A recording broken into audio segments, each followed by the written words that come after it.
Então, as pessoas têm que entender primeiro o seguinte: existe um certo estigma, uma certa assim preconceito sobre quando se fala mago.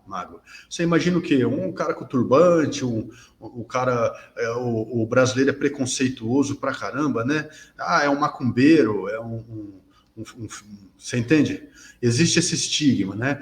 E o que as pessoas têm acesso a conhecer são das bases das religiões africanas.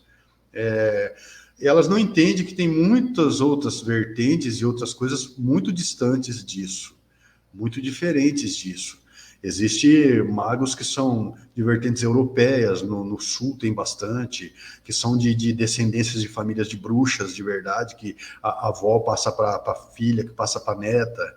Então, existem muitas vertentes sem ser o macumbeiro, o batedor de tambor, né? Como as pessoas julgam, elas julgam mesmo. Mas E essa. Vamos ali, vamos devagar, Alberi, que esse pode tema também é falar. interessante.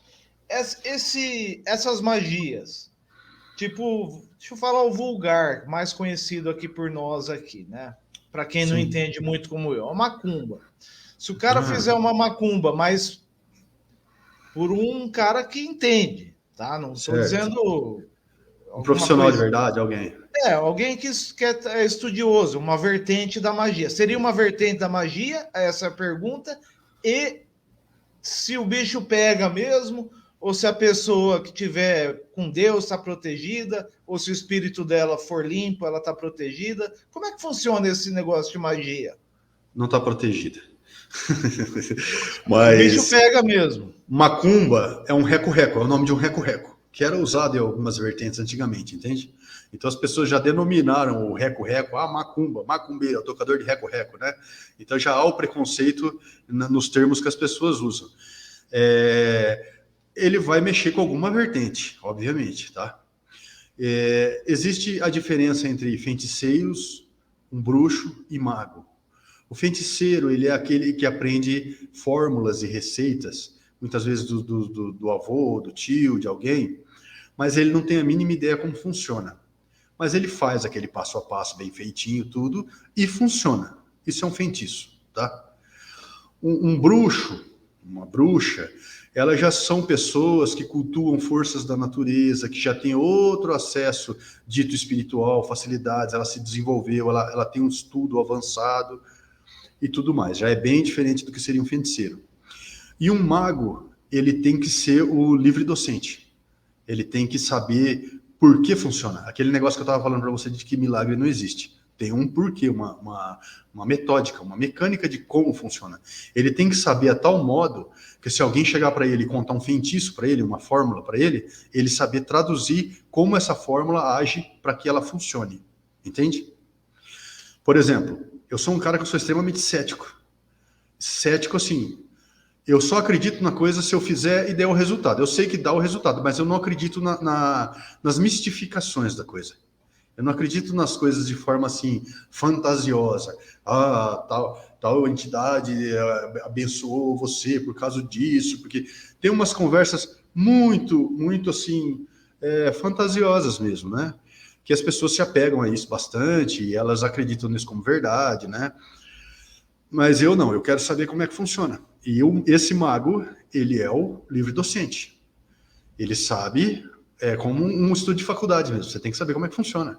Que tipo de energia roda, o que está impulsionando isso, o que é um condensador fluídico, como você usa de verdade uma vela, como você magnetiza uma estátua, independente se é de santo ou de qualquer coisa que for, para que ela comece a operar milagres. É uma magnetização que existe do objeto. E o resultado dessa magnetização coletiva, imagine, 10 mil pessoas relando a mão num objeto e acreditando tal coisa sobre esse objeto. O tanto de energia que é depositado, aquilo ali vira um dínamo. Então existe todo um porquê das coisas acontecerem e delas funcionarem. Entende?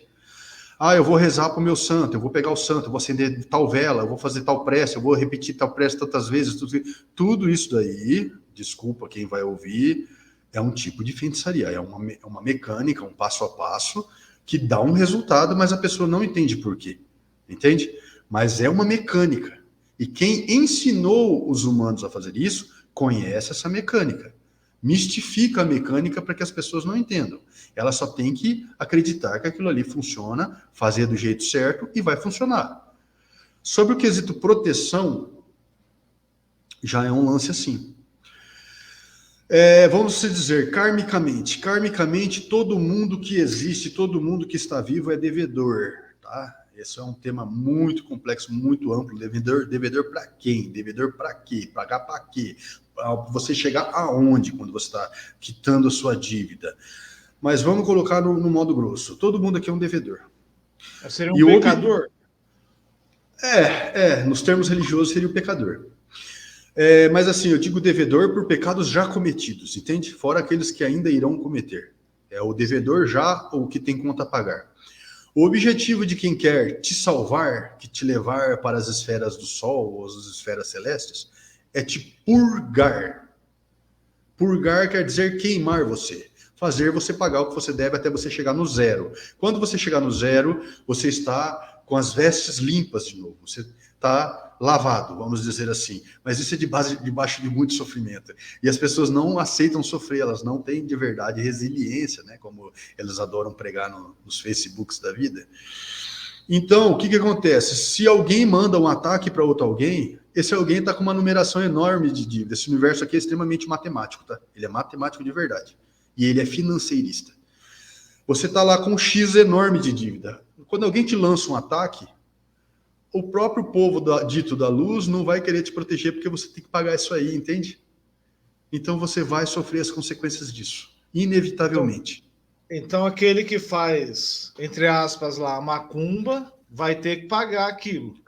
Vai ter que pagar. Vai voltar para ele. É verdade, então, aquela história que volta em dobro. Não necessariamente. Não necessariamente. Existem questões kármicas assim, ó. Por que é cobrado dinheiro? Porque o dinheiro é uma quantidade kármica. Você teve que trabalhar para aquilo, você teve que sofrer para aquilo, você teve que suar para aquilo. E aquilo lá foi convertido em papéis monetários, entende? Então, você está pagando karmicamente o cara, ele está recebendo uma parte kármica para que ele não se envolva nas suas questões.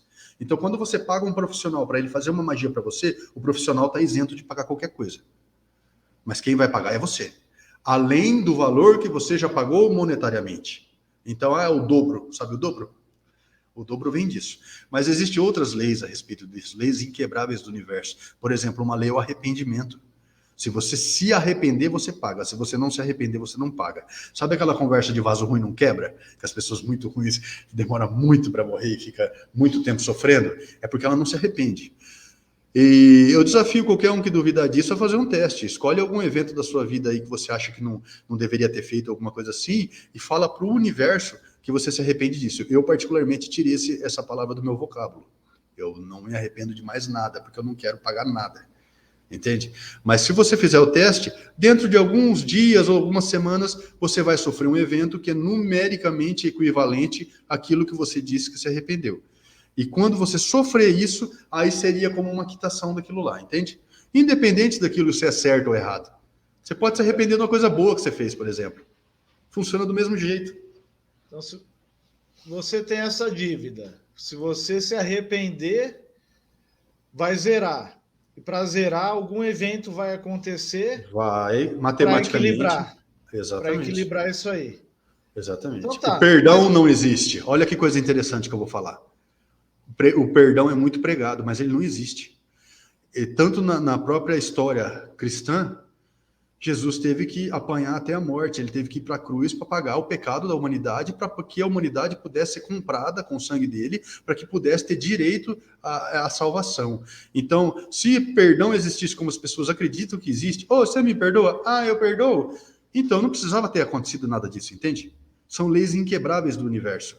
Se uma pessoa vem e te dá um tapa na cara, e a pessoa fala, me perdoa, se você falar da boca para fora que perdoa, esse tapa vai estar engasgado dentro de você. Para acontecer o perdão e te limpar de verdade por dentro, você deveria devolver o tapa na cara e falar, agora você está perdoado. Aí funciona. Agora estou gostando. Entende? Faz mais sentido, né?